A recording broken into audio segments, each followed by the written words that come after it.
아멘. 이는 하나님의 말씀입니다. 우리 자리에 앉으며 앞뒤 좌우로 인사합니다. 나는 행복한 사람입니다. 한 번 더 인사합니다. 행복한 사람이 행복한 사람을 만듭니다. 할렐루야.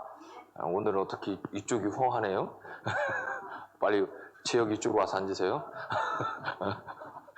자, 우리 성경을 가슴에 품고 우리 진심으로 우리 고백하겠습니다. 이것은 나의 성경책입니다.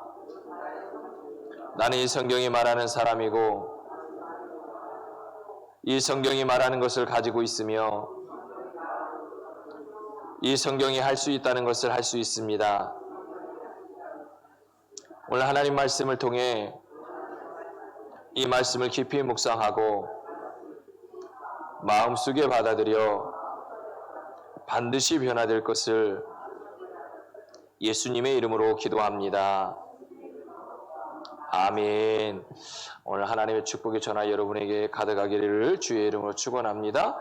하나님께서 저나 여러분을 크게 축복해 주실 줄로 믿습니다. 오늘 이 시간이 지금까지 있어서 저나 여러분에게 최고의 시간이 될 줄로 믿습니다. 그 은혜와 축복이 가득한 귀한 시간이 되기를 주의 이름으로 축원합니다. 우리가 민수기를 계속해서 보고 있습니다. 18장에서 20장까지 읽어오셨죠? 예, 못 읽는다 그러면 주일날 일찍 오시면 됩니다.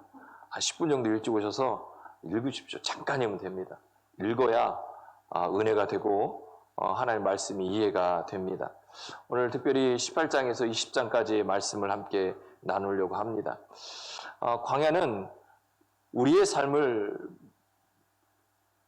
무너뜨리기 위해서 우리를 광야에 보내는 것이 아니라 하나님께서 말씀을 통해 우리의 인생의 광야를 통해서 우리의 길을 열어주시고 우리의 길을 만들어가기를 주님께서는 원하고 계십니다. 오늘 저나 여러분이 우리 인생에 혹시 광야 같은 그 어렵고 힘든 그 길을 걷고 있다고 한다면 하나님 말씀 붙들고 오늘도 나의 길을 열어주시고 나의 길을 만들어 가주시는 그 하나님의 은혜를 경험하는 귀한 시간이 되기를 주의 이름으로 축복합니다. 우리는 흔히 인생의 광야를 실패라고 생각할 때가 있습니다. 우리가 하는 일들이 막히기도 하고 내 건강이 흔들리기도 하고 때로는 우리 가정에 어려움이 찾아오기도 합니다. 더군다나 예수 믿고 구원받은 우리가 기도하는데 기도의 응답이 늦어질 때 우리는 하나님은 왜 나를 이런 광야에 몰아넣는 것일까? 왜 나를 이 광야에 보낸 것일까? 라고 하는 질문을 던지게 됩니다. 그러나 민수기는 우리에게 전혀 다른 말씀을 합니다. 광야에서 우리가 어떻게 살 것인가 라고 하는 그런 것을 가르치는 것이 아니라 이 광야 같은 인생의 삶 속에서 어떻게 하나님의 사람으로 내가 만들어질 수 있는 것인가에 대해서 가르쳐주고 있는 말씀이 이 민수기의 말씀이고 특별히 이 민수기 18장에서 20장까지 우리에게 그 말씀을 주고 계십니다. 그래서 민수기는 하나님의 훈련소입니다. 오늘 저나 여러분이 계속해서 민수기를 보면서 이 하나님의 훈련소에서 훈련을 잘 받고 하나님의 사람으로 잘 세움받을 수 있기를 주의 이름으로 축복합니다. 오늘 이 민수기 18장에서 20장까지는 세 가지 주제를 가지고 우리에게 말씀하고 있습니다. 첫 번째는 18장에 보면 제사장에 대해서 말씀하고 있고 19장에는 붉은 암송아지와 정결하게 하는 물에 대한 말씀을 우리에게 주고 있습니다.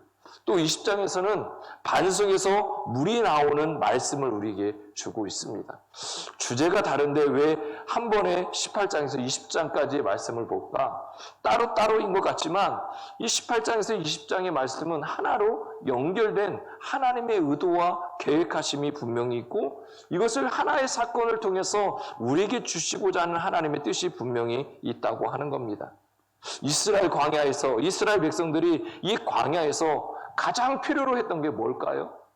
광야에서 가장 필요한 게 뭐예요? 물이라고 생각하잖아요. 우리가 다 동일해요. 광야에서는 우리가 가장 필요한 게 뭐냐? 물이라고 생각합니다. 그런데 오늘 하나님은 우리에게 그렇게 말씀하지 않아요. 광야에서 가장 필요한 것은 물이 아니라 관계가 회복되어야 된다는 거예요. 특별히 예수 믿고 구원받은 우리가 우리의 인생의 광야를 건너갈 때 가장 필요한 것은 당장 해결할 수 있는 물이 아니라 하나님과의 관계가 회복되는 거라고 말씀하고 있습니다. 오늘 저나 여러분이 하나님과의 관계가 회복될 수 있기를 주님 축복합니다. 특별히 내가 인생의 광야길을 걷고 있고 힘든 상황을 겪고 있고 어려움을 겪고 있다고 한다면, 또 어떤 문제의 광야에 내가 걷고 있다고 한다면, 오늘 말씀을 통해 이 하나님과의 관계가 회복됨으로 말미암아 이 모든 것이 해결되는 은혜를 누릴 수 있기를 주의 이름으로 축복합니다. 하나님은 물보다 우리에게 관계를 말씀하시면서 예배에 대해서 말씀하고 있고, 예배 다음에 필요한 게 회개에 대한 말씀을 주시면서 우리에게 그 다음에 허락한 것이 바로 물이라고 하는 생수입니다. 오늘 저나 여러분에게도 동일하게 말씀하고 계십니다. 너는 문제 해결보다 먼저 하나님을 붙들어야 된다라고 말씀하고 있죠. 그래서 오늘 18장에 우리에게 주시는 하나님의 뜻은 분명합니다. 우리의 삶 가운데 가장 우선에 두어야 될 게 뭐냐? 예배라고 하는 겁니다. 오늘 저나 여러분이 인생의 광야에 있다고 한다면 먼저 예배가 세워지기를 주님 축복합니다. 예배가 회복되기를 주의 이름으로 축복합니다. 오늘 18장에 보면 고라의 반역이 끝났습니다. 백성들은 아직도 먹고 살 길이 막막합니다. 여전히 광야에 있으니까 광야에서 농사를 지을 수 있는 것도 아니고 물물 교환을 해서 뭔가를 해결할 수 있는 것도 아닙니다. 그런데 하나님은 그들에게 그런 어떤 우리의 육적인 거나 우리의 세상적인 기준의 모습이 필요한 것이 아니라 가장 먼저 필요한 것은 물이 아니라는 겁니다. 먹을 것이 아니라고 말씀합니다. 오늘 18장에 보면 하나님께서 가장 먼저 하신 일이 뭐냐면 아론과 제사장의 직분을 다시 세우고 있는 것을 볼 수 있습니다. 왜 그랬을까요? 하나님께서 이스라엘에게 가르치고 싶었던 것이 있다는 거예요. 그게 뭐냐면 광야에서 살 수 있는 길, 특히 예수 믿는 우리가, 하나님 믿는 우리가 인생의 광야에서 살할 수 있는 가장 그 길이 뭐냐? 환경이 아니라는 겁니다. 우리 그때그때 필요한 것들을 채워주는 것들이 아니라고 말씀합니다. 우리를 살릴 수 있는 것은 하나님과의 관계라는 겁니다. 그래서 하나님은 오늘 제일 먼저 아론과 제사장의 직분을 다시 세워서 예배를 회복하기를 원하고 계시는 겁니다. 우리는 먹어야 산다고 생각합니다. 물도 필요합니다. 경제도 필요합니다. 그런데 하나님은 우리에게 그렇게 말씀하지 않습니다. 하나님은 무엇보다 우리가 가장 먼저 회복되어야 될 것은 무너진 예배가 회복되어야 한다고 말씀합니다. 모든 것이 무너진다고 말씀하는 것은 예배가 무너지는 순간 우리의 모든 것이 무너진다는 겁니다. 다시 얘기하면 오늘 저나 여러분이 예배가 회복되면 우리의 인생의 모든 것이 회복된다고 말씀하고 있죠. 그럼 내가 오늘 예배를 나왔는데 내 인생이 회복되어야 되잖아요. 그것으로 끝나는 게 아니에요. 오늘 저나 여러분이 이 예배를 드리면서 하나님을 경험하고 하나님을 만나고 하나님을 붙들고 감격과 감동이 일어나야 우리의 삶이 회복되고 예배가 회복되는 거예요. 예배를 드리는데 아무런 감동이 없고 감동이 없고 감격이 없다 한다면 그 예배가 어떻게 회복될 수 있겠어요? 오늘 저나 여러분을 이 자리에 불러주신 것은 우리에게 그 모습이 회복되기를 원하고 계시다는 거죠. 오늘 저나 여러분 오늘 아침에 눈을 뜨면서 어떤 것을 먼저 생각해 봤나요? 1년을 시작하면서, 한 달을 시작하면서, 또 학기를 시작하면서 우리는 무엇을 가장 먼저 생각합니까? 건강입니까? 누군가의 관계, 만남, 여러 가지 일들, 무엇을 먼저 생각합니까? 그런데 주님은 우리에게 가장 먼저 생각해야 될 게 먼저 하나님을 찾으라는 겁니다. 오늘 우리가 눈을 뜨면서 하나님 오늘 나에게 오늘 하실 일이 무엇입니까? 누구와의 만남 속에서 무엇 하기를 원하십니까? 어떻게 하기를 원하십니까? 늘 하나님을 먼저 찾으라고 말씀합니다.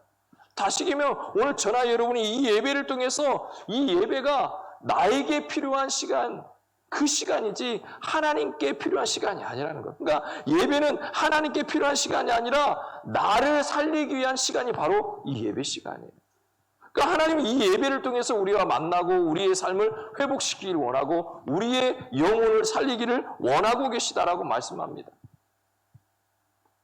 오늘 예배는 어떻게 보면 하나님께 무엇을 내가 드리는가 이거보다 하나님이 우리의 중심을 어떻게 세워가고 계시는지를 깨닫는 시간일 수도 있습니다. 예배를 잃으면 방향을 잃어버립니다. 방향을 잃어버리면 내가 어디로 가야 될지, 무엇을 해야 될지 알 수가 없는 것입니다. 오늘 저나 여러분이 예배가 회복되기를 주님 축복합니다. 다시금 우리의 방향이 회복되는 겁니다. 내가 무엇을 해야 될지, 어디로 가야 될지가 회복되는 겁니다.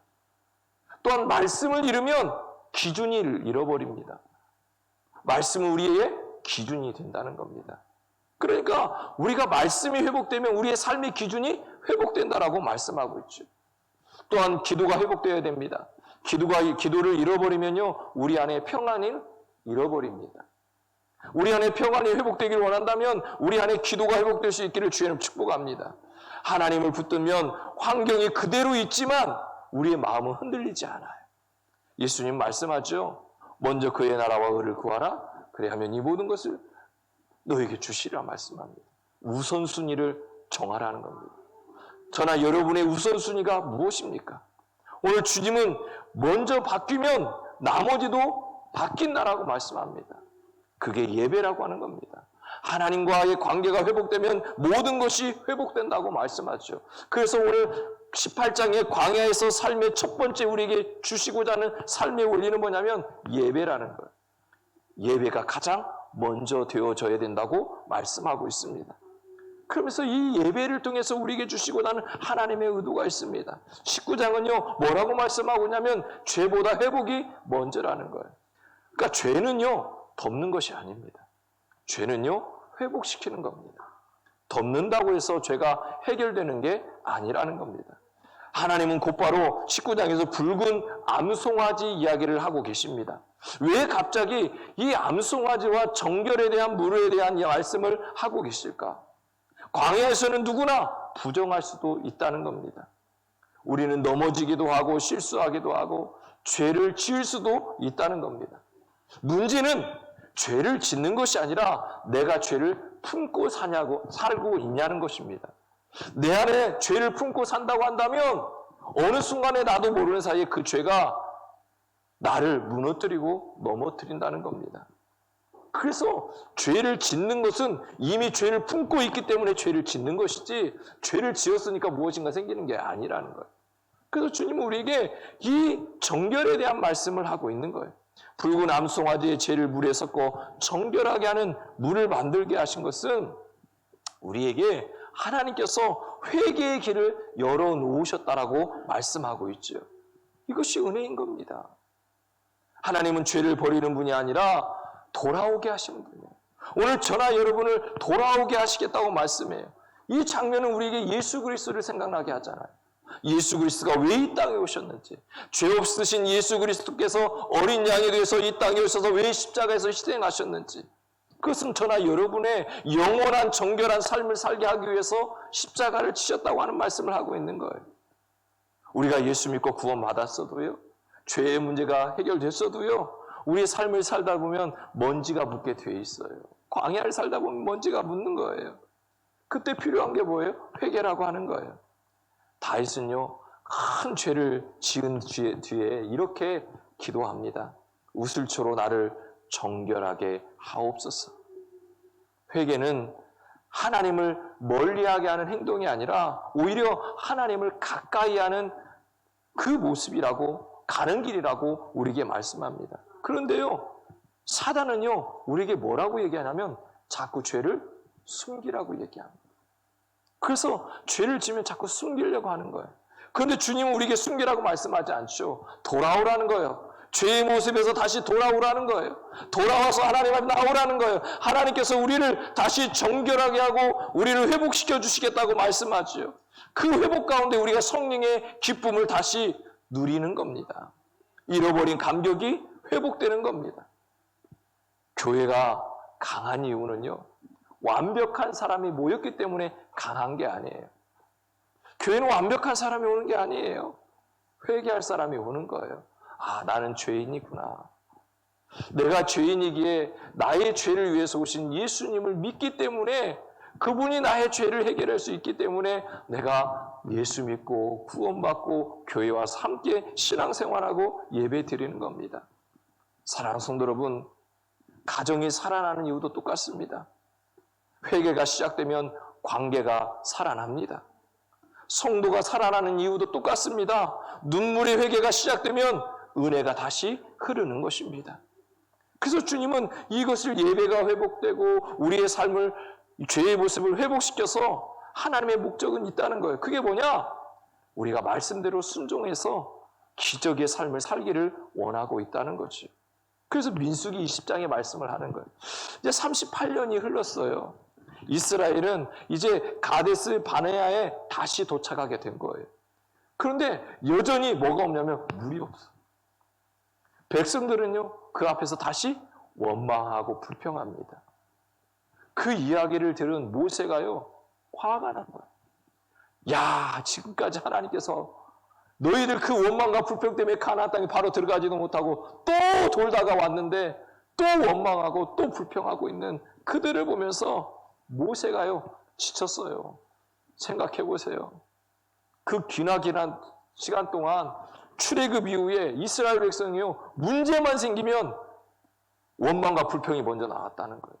그것을요, 이 기나긴 시간 동안 모세가 들었어요. 이제는요, 모세도 지친 거예요. 그래서 모세가요, 화가 나잖아요.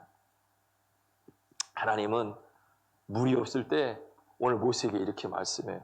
야, 반석에게 명해라. 그런데 모세가 뭐한 상태라고요? 화가 나 있다고요. 분노가 있다고요. 그래서 명하라고 했는데 2번 치잖아요. 물 나왔어요? 안 나왔어요? 나왔어요? 안 나왔어요? 물 나왔어요. 물 나왔어요. 백성들은 그 물을 마시고 살았어요. 그런데 중요한 건 하나님이 모세에게 말씀하는 게 뭐라고 하냐면 너는 나의 거룩함을 나타내지 않았다는 거예요. 뭐 때문에? 분내고 화내는 것 때문에 그런 일이 일어났다는 거예요. 기적은 일어났지만 하나님의 방법이 아니었다는 거예요. 말씀에 순종하지 않았다는 거죠. 사랑하는 성도 여러분, 우리는 살다 보면 순종보다 감정이 앞서는 상황이 올 때가 많습니다. 말씀보다 내 혈기가 앞설 때가 있다는 겁니다. 하나님의 능력보다 주님은 순종을 기뻐하시는데 오늘 저나 여러분의 삶이 이 모세와 같은 삶을 살아가고 있을지도 모른다는 겁니다. 기적은 맛보고 있지만 하나님의 은혜를 맛보고 있지만 말씀에 순종하지 못하고 내가 감격 가운데 살아가고 있음에도 불구하고 하나님 말씀에 순종하지 못하는 그런 삶을 살아가고 있을지도 모른다는 겁니다. 많은 일을 하는 것보다 중요한 것은 하나님 말씀에 순종하는 겁니다. 하나님은 우리의 실력보다 우리의 능력보다 우리의 순종을 사용하시겠다고 말씀하고 계십니다. 반석은요, 예수 그리스도를 상징합니다. 그래서 바울은 그 반석은 곧 그리스도다라고 말씀하죠. 그 예수님은 맞으실 것을 한 번으로 끝낸 것이 아니라 모세는 이미 맞으신 반석을 다시 쳤다라고 하는 이야기를 하고 있는 거예요. 오늘 모세를 통해서 하나님이 나타내시고자 하는 하나님의 말씀을 모세가요, 변질시켜버린 거예요. 반석은 다시 맞는 것이 아니라 말씀을 통해 생수가 우리 안에 흘러나야 합니다. 오늘 주님은 우리에게 말씀하는 거예요. 얘들아, 반석 안 쳐도 돼. 내가 주는 말씀, 그 말에 순종하면 그것으로 인해 너에게 생명의 생수를 내가 공급해 줄 거야. 너희가 행동하지 않아도 돼. 괜찮아. 그래도 내 말에 순종하면 내가 너에게 생수를 줄 거야 라고 말씀하고 있다는 거예요. 그래서 주님은 말씀하죠. 얘들아, 내게 와서 마셔라. 성령의 생수는 우리의 공로나 감정으로 이루어지는 게 아닙니다. 예수 그리스도의 은혜로 흘러내리는 것입니다. 그래서 주님은 우리에게 오늘도 이 광야에서 하나님의 사람, 그리스도의 사람, 이 사람을 만들어가기를 원하고 있습니다. 사랑하는 성도 여러분, 이스라엘은 물이 가장 중요하다고 생각했습니다. 그러나 하나님은 예배가 먼저 세워져야 된다고 말씀하고 계십니다. 이스라엘은 생존이 먼저라고 이야기합니다. 그러나 하나님은 뭐라고 말씀하죠? 회개가 먼저라고 말씀합니다. 이스라엘은 당장의 기적을 원했습니다. 그러나 하나님은 순종을 먼저 배워야 된다고 가르쳐주고 계십니다. 이것이 하나님 그 훈련소의 모습이고 하나님의 방법입니다. 지금 여러분은 어떤 광야를 지나고 계십니까? 기도해도 응답되지 않고 더디거나 나의 삶이 영적 생수가 없어서 메말라 가고 있지는 않습니까? 눈앞에 반석만 보이고 길은 보이지 않지는 않습니까? 그런데 주님 오늘 우리에게 말씀합니다. 예배를 놓치지 말라고, 회개를 멈추지 말라고, 말씀대로 순종하라고. 그때 하나님께서 반석에서 생수를 내시는 기적을 보여주실 줄로 믿습니다. 우리의 인생의 광야는 끝이 아닙니다. 하나님께서 우리를 포기하시는 장소도 아닙니다. 광야는 하나님께서 우리를 다시 하나님의 사람으로 빚어가는 훈련소인 줄로 믿습니다. 그러면 오늘 또 저나 여러분은 말씀을 붙드십시오. 예배를 붙드십시오. 십자가를 붙드십시오. 그때 메마른 광야에서도 성령의 생수가 흐르고 우리의 삶은 다시 살아나는 은혜의 삶을 경험하게 될 줄로 믿습니다. 사랑하는 성도 여러분, 오늘 하나님께서는 우리에게 아주 분명한 말씀을 주십니다. 이스라엘은 물을 구했지만 하나님은 먼저 예배를 세우셨습니다. 이스라엘은 현실을 보았지만 하나님은 믿음을 요구하고 계십니다. 이스라엘은 반석을 보았지만 하나님은 말씀을 들으라고 말씀하셨습니다. 오늘 하나님은 말씀합니다. 사랑하는 아들아, 사랑하는 딸아, 예배를 포기하지 마라. 회개를 멈추지 마라. 말씀대로 순종하라. 그러면 하나님께서 반석에서도 나의 인생의 반석에서 생수를 내는 기적을 맛보게 하겠다고 말씀합니다. 오늘 저나 여러분의 삶 가운데 이 생수가 넘쳐나기를 주의 이름으로 축복합니다.